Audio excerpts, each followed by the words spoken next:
Hey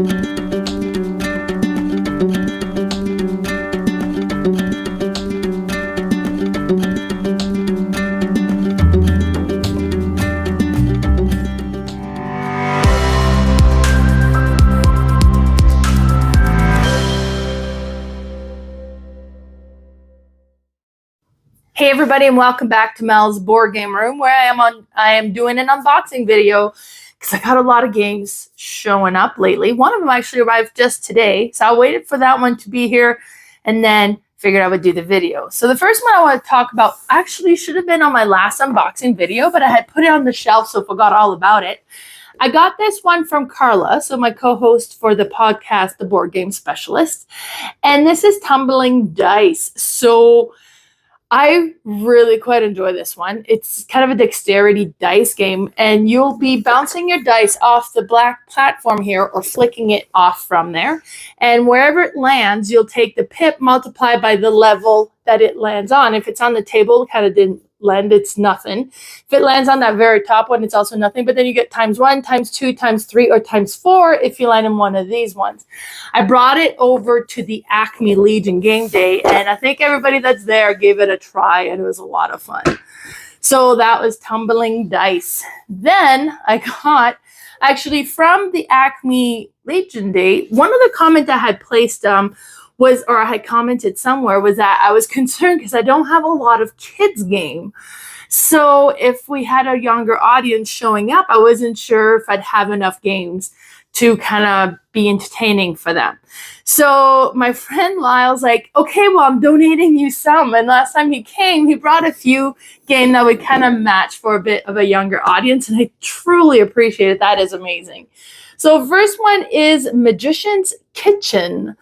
And so I'm not sure, like I haven't got a chance to play them or see how they work. But it looks very cutesy. You have these beads, and I guess you're trying to get them to fall. So it says magnet inside pawns cause them to tip and toss the ingredients into the cauldron. When the fireball is tossed into the fireplace, the fire pops up. Okay, and then shaking the box, therefore play reset tumbling areas, creating a new and different playing experience with each game. It looks really cute. I will have to look this up and then kind of give it a try. But yeah, I'm excited to give it a try. It says age 5 to adult. So this should work for a younger audience, and that's Magician's Kitchen. The next one that he gave me, because he gave me 3, so the next one he gave me is GuloGulo. So I don't know a whole lot about this one, but this is a Wolfgang Kramer game, so it should be pretty good. It's another one that looks quite cute. Component looks really interesting. So it's an egg feast in the nest for 2 to 3 skilled gulos age 5 and up. And it looks like you have these little eggs and these tiles. So I don't know how it's going to work, but this is another one that I'll have to discover for our junior players. And then he also gave me Master Labyrinth. So Labyrinth is a game that I've actually been interested to try. It looks really interesting. I've never played it, but this one here has all those tiles that, from what I understand, you'll push along, but then there's a dragon in the middle. And this one says age 10 to 99, so not quite as young of an audience, but it looks super interesting.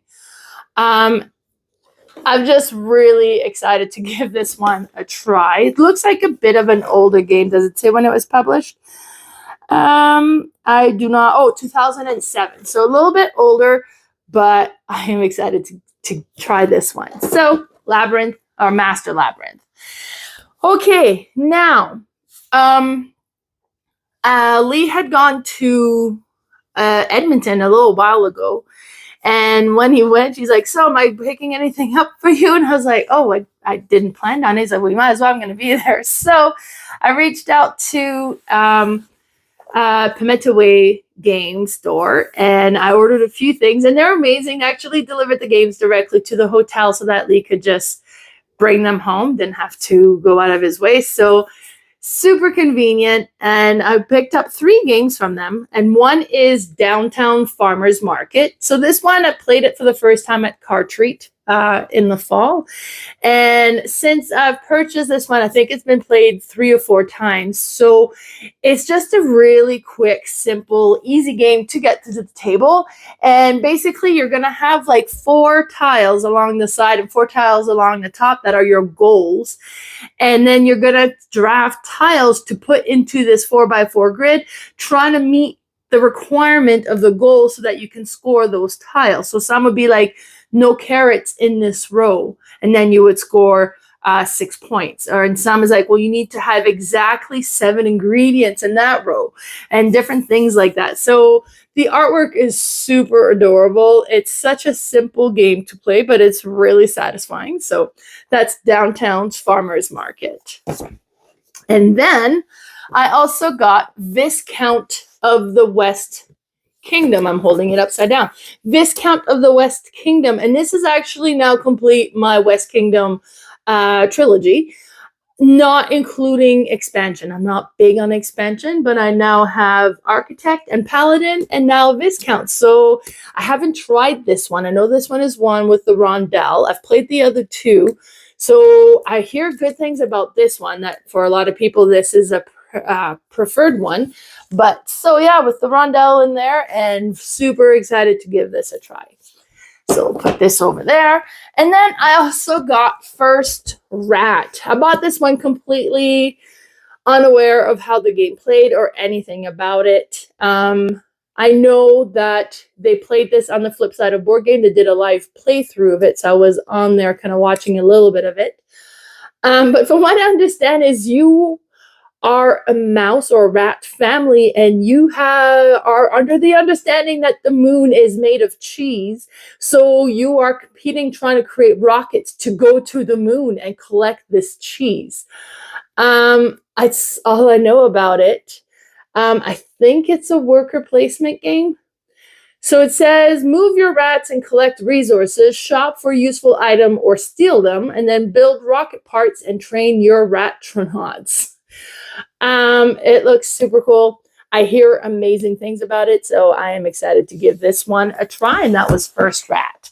And then my friend came over to a game day that I was hosting, and he's like, oh, hey, Melanie, did you want to buy this one? Because I got 2 copies, so twist my rubber arm. But I now have Babylonia, which is a Reiner Knizia game, and I'm a big Reiner Knizia fan, so I'm excited for that. Now, the back of the box is like as bad as it can be. This shows absolutely nothing about the game at all. From what I understand, it's a tile laying game.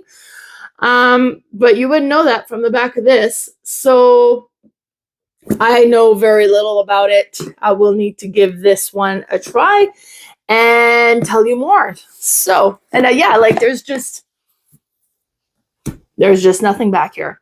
So, Babylonia. And then my friend Ashley contacted me, and she said, hey, I've got this game on order and it's coming, and I've just played it, and I don't think I need it in my collection if you want to buy it.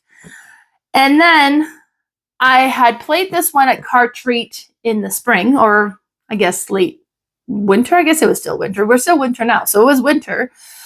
Played this one at Cartreat and quite enjoyed it, and decided I would order it. And when I went to order it, it was out of stock. So then I was like, yes, please, I will take that one. And that is Apiary. So we were supposed to play Heat, but I forgot to bring the copy of the game because whoops. So we played this one instead, which was a very happy mistake. And a lot of us had not had the chance to play this. So you're our space bees. And it kind of plays in the different areas. There's different areas on the board that you will kind of be able to do different things on. And what was really interesting with this one is your bee has different level. So a bit like a dice, you would flip your bee over to the level that it is, and every time it comes back, you can update it to level from 1 to 2 to 3. But if it's level 4, you like, because you have the option to update it, you could not. But when it reaches level 4, you have to. It dies off, and then you can kind of get it back as a larva and then grow it again. But this was a very neat, interesting game. We had a great time playing it. We all enjoyed it. So after that, I was like, yeah, I think I'm going to want to add that to my collection. And here it is, which I'm so happy since it was out of stock. Let me know what you think if you've had the chance to play Apiary. So there we go. And then a friend of, well, not a friend of mine. So somebody on Facebook Marketplace posted that they were selling a few games. And I am attending Gobfest in a few weeks here. So well, not this coming weekend, but the next one coming up. So it's super close. And I've signed up to play this game because I've been hearing so much good things about it. So when I saw that somebody was selling, I was like, yes, please, I would like to take it. And then my friend Bernie picked it up for me. And then my friend Kayla met up with Bernie and brought it to me. It's quite the Underground Railroad we have going on for board games. And this is the downfall of Pompeii. I don't know a whole lot about it. I know there's like a volcano, and it's an actual plastic volcano 3D that you kind of put together, and this sits on the board. But I know I've heard a lot of my friends recently kind of had replayed this, and they're like, oh, I forgot how great a game this is. This is such a great game. So I'm about to find out. And if I don't get my copy played soon, I know I am playing it at Gobfest. So I'm so excited for that. So that is the downfall of Pompeii. And then the last one that I got, my work sent me a gift card yesterday. So, of course, I had to buy a game with it. And this is a game that I've been wanting for a long time. Now, because my game group, we're all chatting saying, Kate, if we go to the flea market and we see a game that one of us won, we should buy it to make sure that our game group gets it. So what is everybody's wish list? Now I got thinking, what is on my wish list? And this is a first and maybe only game. Not that I won't buy games, but I just don't really have a wish list going. It's like on a whim most of the time. But I have played the 2-player version of this game and loved it. So I've been wanting the original ever since, and that is Le Havre. So I finally have my copy of this one. It arrived just today, so super excited. I figured since I have a gift card, I'll get it at a discount, so I've ordered it. I really, really enjoyed how the 2-player version, the inland port, worked, and how it worked with like the rondel and then the buildings and then the resource management. So I don't know if any of the aspect that I really like about the 2-player game is in this one, but I hear really good things about this one. So I am not worried. I'm sure this is going to be amazing. Now this says it's the complete edition. So it includes Le Grand Hameau and all the bonus cards ever published. So we'll have to give this a try. And that's Le Havre. So that is it for my unboxing. I've got a lot of games. Now, granted, some of them were gifted. Some of them were gift cards. And then some of them I just got. So somebody commented today, is like, okay, so how is your New Year's resolution where you play 3 games to purchase 1 game? How's that going? And honestly, I have no idea. I should tally up and see if I'm still in the good. I suspect that maybe I'm not. But no regrets here. So thanks so much for tuning in, everybody. Bye.